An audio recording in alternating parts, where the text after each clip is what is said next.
What's up, everybody? Lady Stars on Fire here. This is the weekly healing messages for May 7th through the 13th. I'm running a little late getting them out, and I do apologize.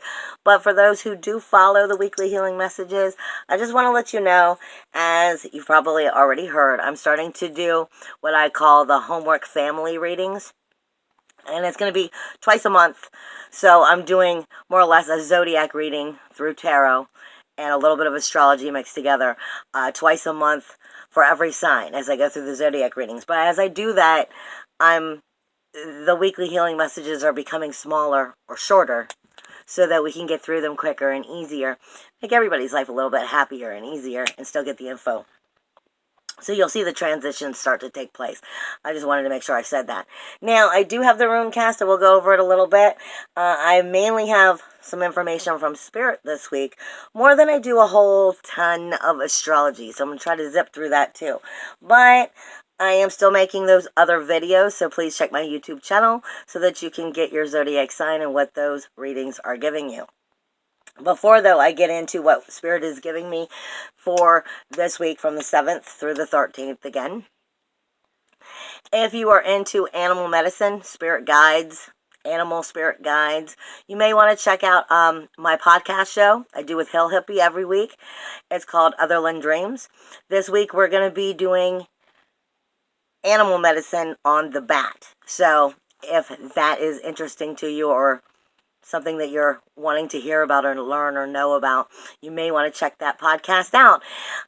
We do the show every Tuesday night at 10:30 live on fxbgpublicradio.com. But, any place that podcasts are provided, you can find Otherland Dreams, and then you can always subscribe and check out any of our shows. But like I said, this week we're going to be talking about the bat as a spirit guide, as, spirit, animal medicine, totems, all of that. But as I get into this week itself, Spirit has given me a lot of very, very valuable information for this week. And it's for a growing energy. I am seeing the bigger purpose behind it, where everything is starting to really take a shift towards, what the Lion's Gate will be this week. Not this week, this year. Because the Lion's Gate this year is going to be some deep, powerful, emotional ascensions, more or less, is where we're moving towards. And all of this is prepping for that. But at this very time in our life, we're more or less prepping for what we're going to be clearing out on the Scorpio full moon on the 18th. Which isn't this week, but I'm giving you the forewarning. All of this energy that's coming through right now is to help us prepare for what we're clearing out of ourselves come that full moon in Scorpio on the 18th. What I'm given from Spirit is, is a pentagram. Is a pentagram this week, or the 5-point star. It's just missing the circle, more or less. And, it's missing the circle. And because it's being given to me in the astrology, and it's just the ways that it's being given to me from Spirit. It's a little hard to understand unless you're the one talking to Spirit. So anyway, the pentagram does speak to us of all elements as well as Spirit in general. All of our elements and Spirit. But it also does speak in a form of metal and wood. So it's outside of ourselves as well. But in another form, if you're looking at it the way I'm being directed this week, is the pentagram also speaks to us of the vault of heaven itself. And this is Jupiter, Mercury, Mars, Saturn, and Venus. So have a lot to do with this week's astrology. And that's why it's coming out this way. I'm also being given like a diamond, but inside of the pentagram. And this is speaking to us of our oneness, our wholeness. It's speaking to us as the diamond directly of our four. Our emotional, our mental, our spiritual, and our physical self. All four of them create your one wholeness. And if you're out of balance, then your one wholeness is out of balance. The diamond also speaks to us, though, about immortality. It speaks to us of the journey that the soul itself is taking, the soul's journey. And this is pretty much where we're going this week. We're starting to tap into that on a deeper level. It is about rebirth, revival, and transformation in general. This week is about that. Like I said, it's about starting to understand what we just went through with the new moon, these new goals, these new directions, rebirthing, the revival of it, the transformation of it, and helping us bring ourselves up and through so that we're ready for that full moon come Scorpio on the 18th.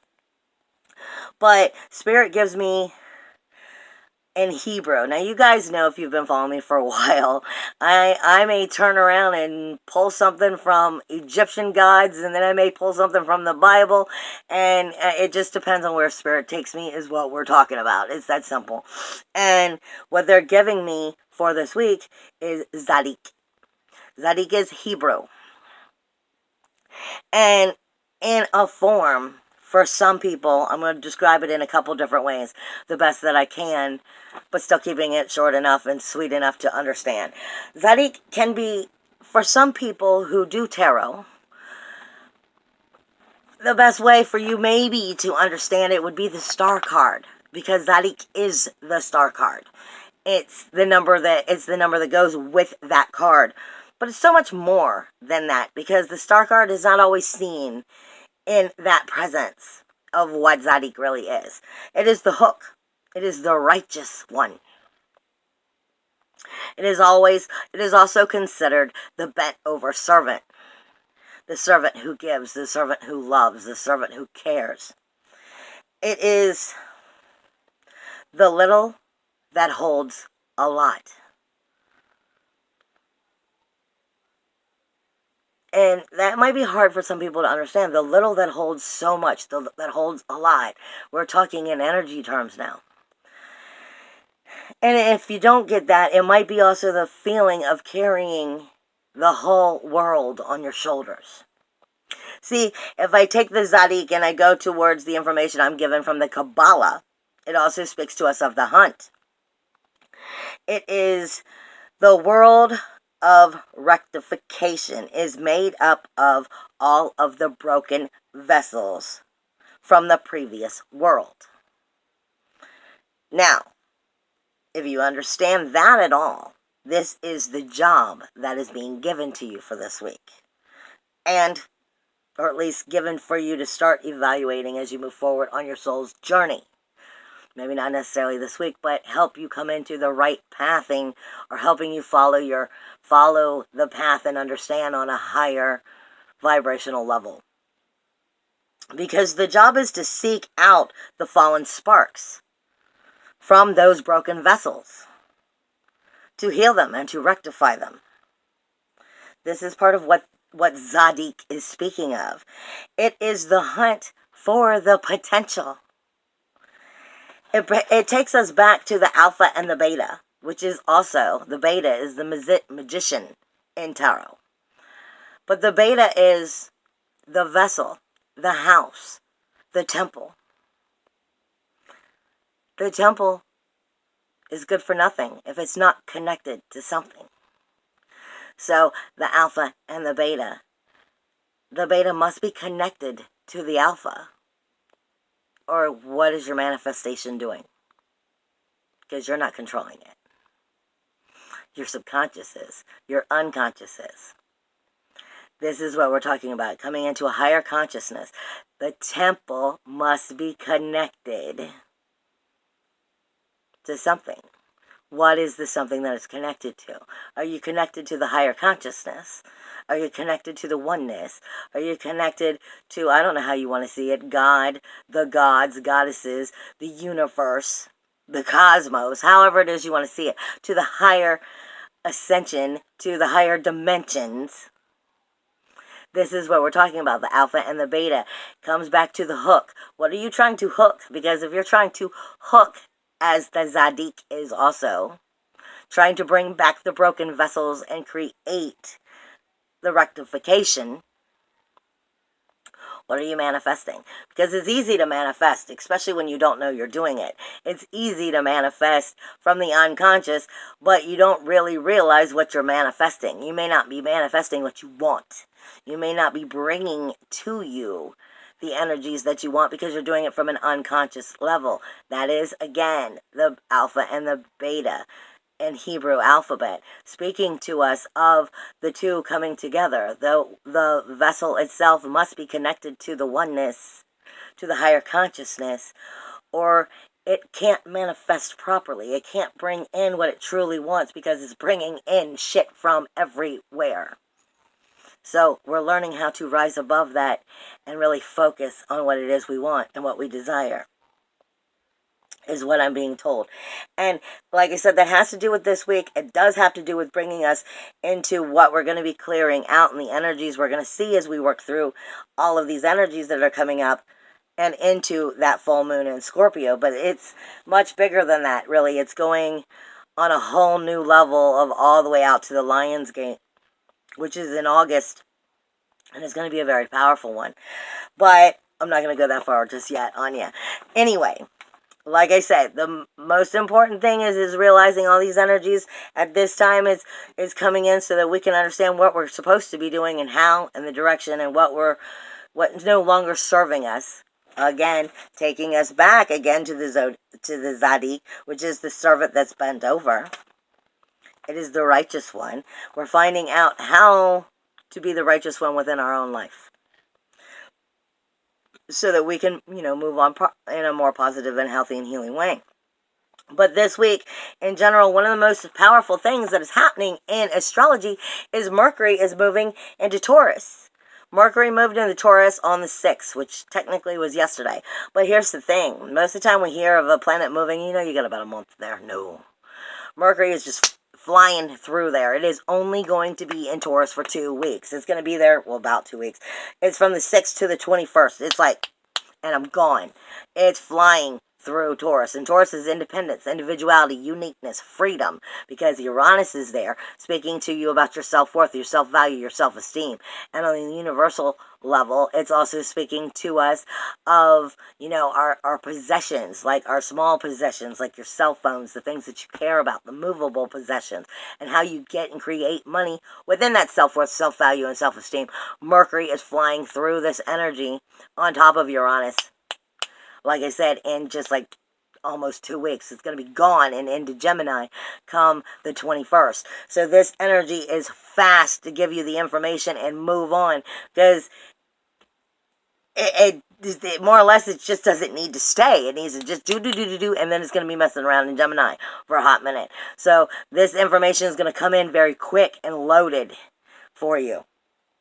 Now, this week in general does have a lot of healing going on. And that is why I'm assuming they're giving me Zadik for the healing messages. Because this week is all about the moon. It really is. I mean, there is a double T square on the 7th. There is a T square, which is something you have to work through all week. And then there is some other chain reactions that are happening all week. But really, this week is all about how the moon is moving. There is a double T square, like I said, on the 7th, which is Tuesday. Gemini and Mars. Gemini is where the moon is, and Mars are going to be on top of each other. So this is your warrior. This is your passion, your action, your aggression, your fire, your sexual energy, all in Gemini, Jekyll and Hyde, looking back and forth, seeing both sides of everything, and that universal third house of everything that's close to you, including your siblings. Speaking to Neptune and how magic is created, as well as that universal 12th house as to what those secrets and denials are. That you keep hidden from everybody else, or even from yourself, what's in dormant, the skeletons in the closet, as well as, are you creating new magic, or are you still creating from the old? Or have you not healed it? Because it's speaking to Jupiter, and this is a very uncomfortable conversation. Jupiter is magnifying the information that's going from Gemini and Mars and Moon's emotions into that 12th house where Neptune is, and getting in below the belt. Getting in, asking, questions about the knowledge that you already know to be true, the abundance, the higher learning, and asking yourself those deep questions that you have that are in secret about yourself, or that you have about yourself from everyone else to know. Sometimes it's the stuff we keep from ourselves, sometimes it's stuff we keep from others. But I am being told that is going to be, this is a growth experience, is what I'm being told. T-squares are always difficult. They're not easy to, it's not harmonious energy. It is difficult to understand. It is difficult to overcome, and that's why it's a T-square, because it's meant to be difficult. Now you have a T-square all week that's lasting, that I'm being told also has, growth on the physical plane taking place, which is Vista and Venus and Aries in the universal first house. It is not getting along with the South Node, Pluto, and Neptune in the universal 10th house of Capricorn, which is not getting along with the North Node in Cancer. And on the 9th, the moon is going to join that energy. So we're talking about our sensitivities, our soul fire, what is comfortable, what is not in Aries. Very bold fire energy. A brand new place to start new beginnings. It's where the meek are strong. And it's talking to the rules, walls, and boundaries that need to shift to make you come into your own power. And then speaking to yourself in the North Node about what you know you do need to do to make you move forward. So it's speaking to us of the North Node is always about what you have to learn in order to move forward. Well, what you have to learn is how to shift those rules, walls, and boundaries into a new form so that they help you in the outer community. And this has to do with our jobs. This has to do with, our jobs. It has to do with political arena. It has to do with in a form, it does have to do with your goals. It's your outer community, speaking to your core energy. It's your core, the core of who and what you are and what's sensitive and what's not, and where your soul fire exists and where it doesn't. If your heart ain't in it, then why are you in it? Period. That's what you need to be asking yourself. And then how do you shift these rules, walls, and boundaries to put you in the right direction? That is going to be with you all week. Now, on the 8th and the 9th, the moon is in Cancer. So we're a little bit more nesting. We're a little bit more, I don't really come straight at you with what I have to say, because it's Cancer. It's Cancer is the crab, and I always see a crab as sometimes you need to come out of your shell, and sometimes as the warrior that doesn't necessarily come directly head on. Okay? So it's also a nesting, it's a nurturing energy. So it's speaking to you in ways that's trining Lilith. Lilith is the feminine, I ain't taking no shit energy. That's what this is. And Lilith is in the 12th house, which is kind of, I'm perplexed in this energy of what Lilith is sifting through in your 12th house. Is she sifting through all of your denials and making you see them? Or is she kind of helping you cover them up? Because Lilith has a way of only doing what she wants to do, which can be egotistical. Cannot necessarily always be good for you, but Lilith has no problem standing up for herself either.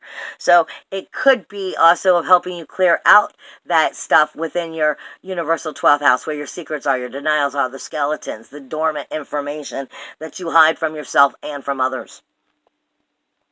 Because Cancer is caressing Lilith right now and giving it love, giving her a chance to actually speak her mind in a loving way, nurturing her to make that healthy instead of egotistical. Now, on the 9th and 10th, like I said, the moon is in Cancer. It's also speaking to the North Node. So it's caressing what you need to learn about yourself from your karmic homes that created you to be the wonderful hot mess that you are, because we all are. We all have things that we are fixing. We all are wonderful, beautiful souls, but we all have things that we are fixing. Karma and the home and the root of who and what you are stands in the 4th house.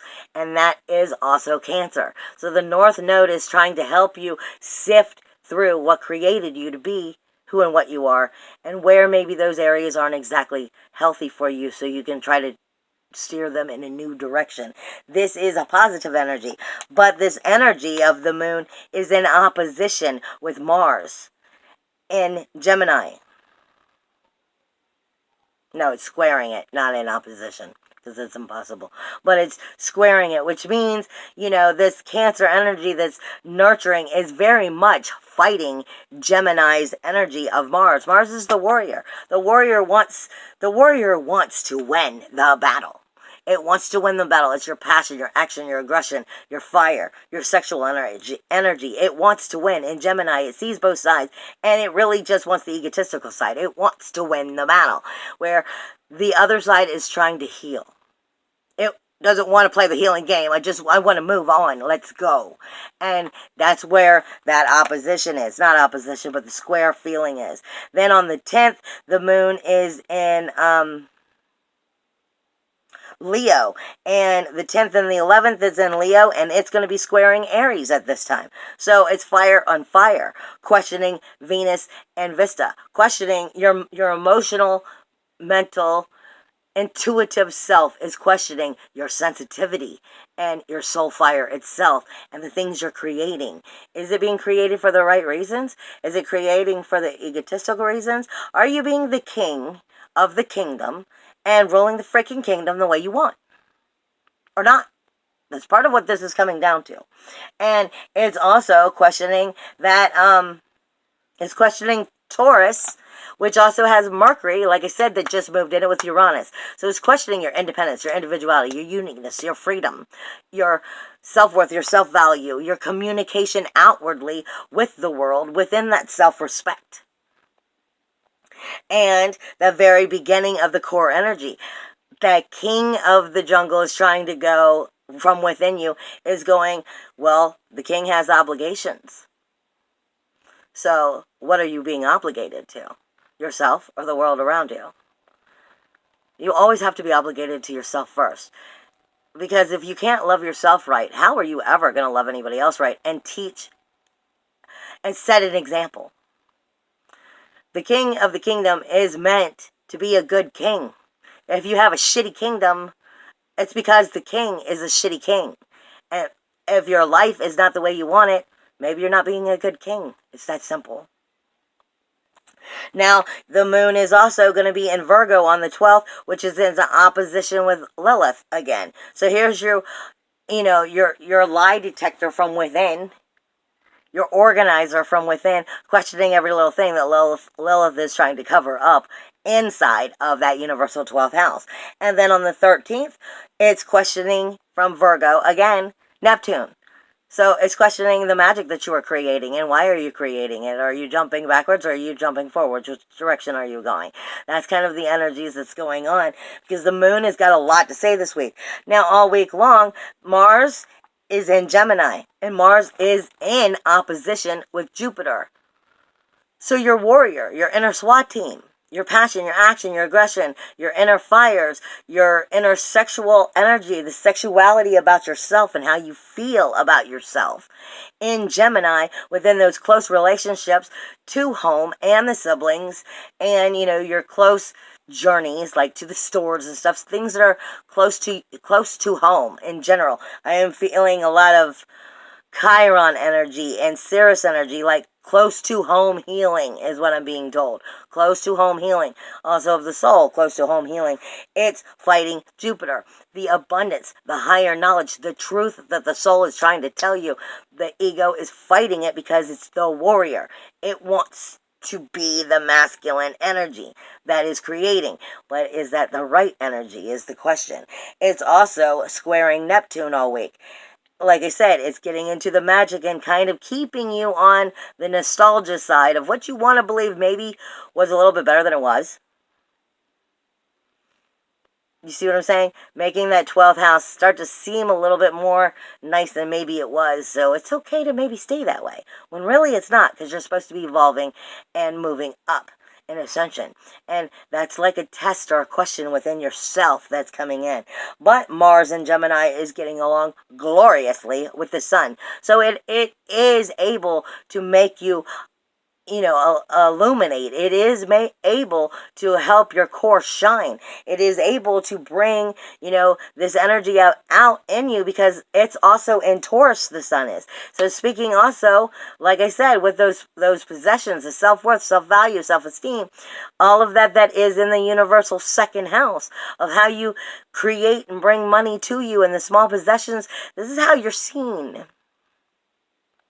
So it's helping you to shift that in a very masculine way that makes you, Mars worthy, warrior worthy of the illumination you seek. But are you doing it from an egotistical point of view or a soulful point of view? Now, you also have the sun all week, which is getting along great with Capricorn, with Saturn and Pluto. So it's all about spiritually, soulfully realizing what shifts are needing to be made. Those rules, walls, and boundaries. Where are the limitations? Why are there limitations? Does there need to be limitations? I mean, this is what we're talking about because they're in retrograde. Jupiter, Saturn, and Pluto are all in retrograde right now. Your rules, your walls, your boundaries, your rebirth, your renewal, your death, decay, and destruction for renewal, rebirth, and regeneration, which equals the change of those rules, walls, and boundaries, and Jupiter bringing back that higher knowledge, going, let me sprinkle that fairy dust over there, and let me show you what you kind of missed. And that is what's coming in this week. It's a very positive energy, but there's going to be some sensitivities that you have to work through, and that is why you're given Zadik, so you go after the proper hook, and you get what you want, and you understand the alpha and the beta of how to actually manifest what you want, because without it, Lord knows what you're manifesting. Okay, and lastly, we have the sun is also sextiling Neptune and sextiling the North Node, and they are going to be in a conversation in that sextile as well. So it's like a triple sextile in a form, or a grand sextile, but not exactly, slightly off, but still, it's very fortunate. Is there all week. So you have the sun helping the illumination of the shine so that you can bring in the proper magic, you can heal the old, and you can restart it into a brand new direction, because it's what you freaking got to do anyway. It's the North Node. Speaking to the karmic soul of who and what you are, the home that created you to be what you are, the beautiful hot mess that you are, and help clean it up just a little bit. That is basically what we have all week. But in order for you to do so, you will have to touch down on a little bit of sensitivity. Now, as far as the runes go, I was given Ansus, and I'm just pulling them from what I put on Facebook earlier and all of other social media where I wrote it. Ansus is the mouth, which speaks to us of Mercury moving into Taurus. Okay, so it's a perfect time for it to have come up. It can transform us through transformation, or it can confuse us because we allow other people's thinking to dominate our own thinking. Think for yourself, honey. That's what this is. Don't allow people to think for you. Use it to inspire you to be what you want to be, to create what you want to create, and to have the balls to stand up for yourself. If you let other people dominate your thinking, Lord knows what will happen to you or for you. Now, it also speaks to you, though, of pointing towards the proper communication, education, knowledge, growth, inspiration through song, poetry, musical instruments, music in general, words and incantations, the magic of power of words in general, exchanging of values, intellectual gifts. Don't forget, the mouth also speaks to you of divine breath and the essence of very much all things. Then we have Hagulas, which is also speaking to us of hailstorm crisis. It is the crisis, the controlled crisis that is leading to completion, leading us into harmony. But we had to work through it to get to the harmony. It is the transformation through the crisis of inner self-order. What was I just saying? It's you can't get away from you. The karmic home of what you are started with you, and it will end with you. You can't get away from you. Only you can fix you. Only you, and it's not even fix you, only you can make you better than you were today and the day before and the day before. Only you can make you healthy by what you feed yourself mentally. And transformation through the crisis of the inner self-order, the crisis that will change one's life. It is the cosmic seed reshaping of the present, hidden events and issues from the past, though, that must be disclosed. What was I just saying? It reveals patterns and means to be able to change them. again, we're stepping into that 12th house and looking at some of those things that we've allowed ourselves. I said for like the rest of this year, we're also going to be dealing with, changing and understanding how to get rid of attachments and addictions. Some of our addictions are bad habits. Most of our addictions are bad habits. It's not always about drugs and alcohol. It's not always about alcohol abuse and something like that. Sometimes it's the small ones that caught up and actually made things so bad for you. Or because, not bad for you, but steered you in an unhealthy direction. It is indicating the presence of new people in your life or new people with greater gifts that can also help you. But we are also speaking of radio. It is the world of rhythm, dance of life, the journey of land or the vehicle. It focuses on matters of order and justice, growth and change through proper preparation. Nothing happens overnight. Don't hold yourself responsible for fixing everything overnight. Nothing happens overnight. It is the ruin of outer self-order and measured change and channeling according to the natural law. Taking you right back to what I said Spirit said. The Alpha and the Beta and the Zadik. I love you. Bye, everybody.